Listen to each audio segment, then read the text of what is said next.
Hello everybody, the Nameless Narcissist here once again, a simple man diagnosed with NPD, giving the facts on narcissistic personality disorder, things that go on in my head. If you like this video, please like, comment, and subscribe, but keep in mind, I am no clinician. I can only speak to my own experiences and the studies that I read. Okay, so, this is going to be a fun one, mirroring. This is something that I think a lot of people get really fucking wrong. And I say people get stuff wrong about narcissism a lot, but this is one that I think is a little more predominantly wrong than most.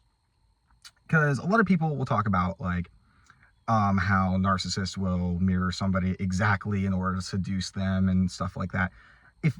Honestly, at the beginning of this video, I will say blatantly, if somebody is copying your interests to make themselves look better and stuff like that, or to win you over, they're probably not a narcissist. And I think what you may be looking at there is borderline personality disorder. Now, I'm not saying that people with borderline personality disorder are doing that purposefully or anything, but I'll get to that later. So basically, I'll just go over how mirroring looks in both these disorders. So let's take NPD first of all. Now, there's a few things that I can kind of see resembling mirroring in NPD. The first one is, there's no fucking way. That was weird. Okay.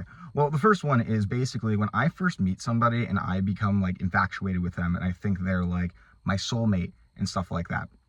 I'm usually like, a big part of them being my soulmate is having similarities with me. So I will basically hyper fixate on the things that make us similar.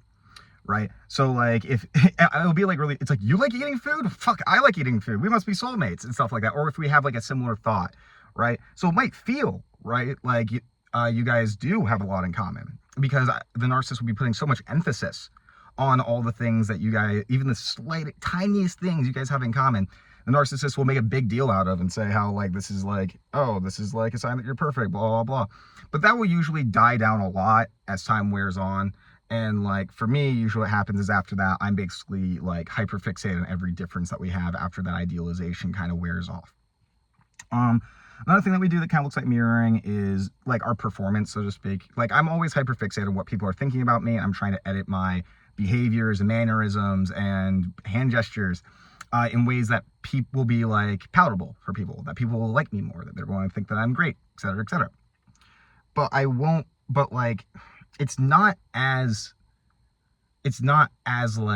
I'm not taking anybody's like opinions or it's me just kind of like testing certain cadences and attitudes that I think you'll be receptive to. But it's never going to be like opinions, right? If anything, I would like to, if somebody has an opinion, I'm more likely to just disagree with them just so I sound smarter. Like, honestly, like just to be combative and to make them look dumb a lot of the times. I'm very unlikely to steal somebody's opinion unless I think it sounds so smart that I want to integrate it into myself. And that's probably the last part that probably is the closest to mirroring, in my opinion, is when I feel like I admire a quality in somebody and I basically will like copy that quality from them. Sometimes consciously, sometimes not. Like inflections will be a big one. There will be inflections is a big one, just the way I hold myself, certain like little, for example, there's this one case study where this guy, who was a narcissist, he was watching these like TV shows where there was some like old-timey aristocratic type people, and he tried to mimic their, cadence and the way that they sounded so that he would sound more posh and upper class. And I've done a similar thing to that too. I think that's like probably the best example I'm gonna be able to think of about something like that. Now, is my trash can out? Yeah, it is. Now after that, so now let's get into borderlines, right? And and this is the thing, when people describe like how their narcissists like mimicked them, maybe it's like comorbid NPD, BPD, whatever. But it sounds way more like this. So I've talked to a lot of borderlines around this, and it really has to do with their unstable sense of self, right? They don't know who they are, and a lot of the times that will kind of take the form of the person that they're closest to, like their favorite person, kind of like and I apologize to any borderlines if I get some of this wrong. Feel free to correct me in the comments because I'm not borderline. But basically, so they're very likely to kind of take on the personality traits of the person they're closest to. And for a lot of people, from what I hear, it's very unconscious, this process. Like they'll genuinely think they have the same opinions, interests, and activities as this person. And then this is kind of where fear of engulfment comes in a lot of times, to my knowledge, because it's like, oh, well, like I'm the same as this person, so now I'm a nobody again, and it's weird. To me, and like by my observation, it always feels like borderlines are almost trying to find themselves in the partners that they're with, if that makes sense. Like they don't know who they are, and they're trying to use that person to kind of like discover that. And then that person also unconditionally accept the person they are. And to a certain degree, it might just be, or maybe just even a subconscious mirroring, so that this person will kind of take care of them, so to speak.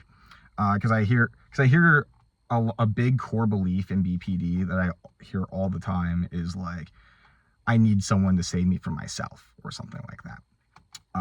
Because there almost seems like this kind of infantilization, in my opinion, when it comes to BPD, where it sounds like they almost don't trust themselves to take care of themselves. They need someone else to.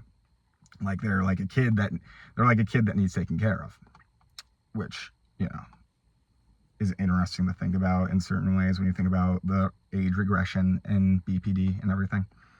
Because that's something I always found interesting too, that age regression, how like people with BPD can act kind of, and no offense to people with BPD, but like you guys do this shit, where you guys act more infantile than a lot of people that would be expected of your age, or feeling like you're not as competent as people of your age, stuff like that.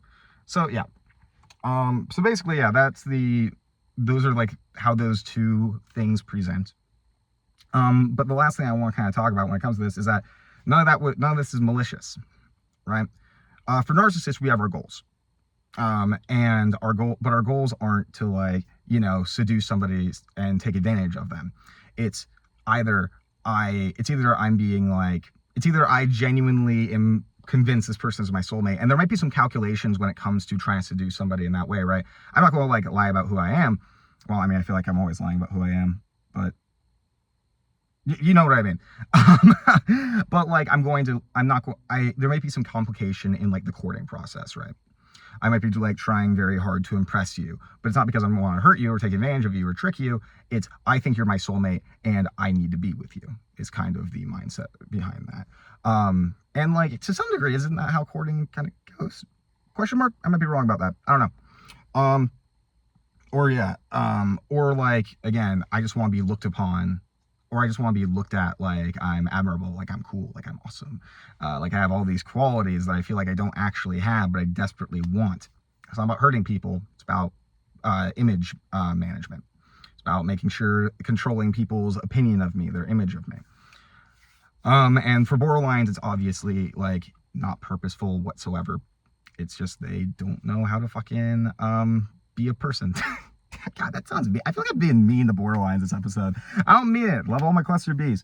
But like it's a very unconscious process. And of course, there might be some people with various levels of awareness, right? Like some people with BPD might be fully aware that they're doing this, but it's still an automatic response, or they have to like fight against it and they just can't sometimes, or it's like a mixture of the two. And I think the same thing applies for a lot of narcissistic behaviors as well.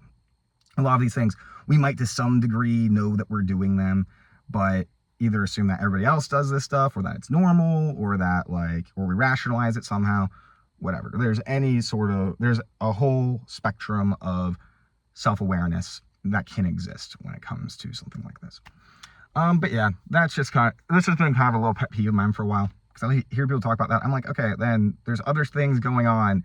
If they, either they're a fucking monster where they're like very calculated about trying to seduce somebody to the point of like willing to fake being an entire person, and like there's bigger issues than just narcissism there, or they have BPD or significant BPD traits, or like comorbid BPD, whatever. Because narcissists, we just don't copy people. Like that's just not our MO. I wonder if a psychopath would. I don't know. Any Factor 1 psychopaths out there I want to share? I feel like that'd kind of be likely. Just kind of the strategic aspect of it, stuff like that. And even a psychopath isn't going to go out of their way to hurt somebody intentionally, because how would that benefit them? Like, you always have to think pragmatically when it comes to a lot of the motivations behind psychopaths, and to a certain extent people with NPD. It's like, what does psychopaths aren't inherently sadistic, so if they aren't, what are they gaining out of hurting somebody? It's better for the psychopath to actually act pro-social, so that they can get advantages from like the friends and things that they have, or like connections. So yeah, even them probably wouldn't be malicious. But anyways, yeah, that's all I really get. And if there is somebody that is malicious, maybe they have one of these disorders. They got more going on than just that, though. There's some fucked up people. Go to the police. I don't know. Anyways, okay. Y'all have a good day. I hope this made sense. Take your fucking meds, please.